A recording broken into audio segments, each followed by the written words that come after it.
Here we have the AutoStop Eliminator device for the data link connector. It simply plugs into the port below the dash.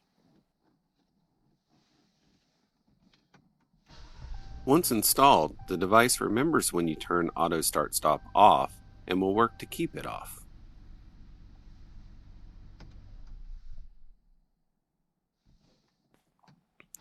After cycling the ignition, we see the device maintaining the off setting. We'll cycle the ignition once again to show the off setting is automatically restored. It's that easy to keep Auto Start Stop disabled on your Jeep Cherokee. We use quality components and a straightforward approach with no negative side effects. Also, our device doesn't make any changes to the vehicle, so you don't have to worry about issues with your vehicle warranty or lease agreements.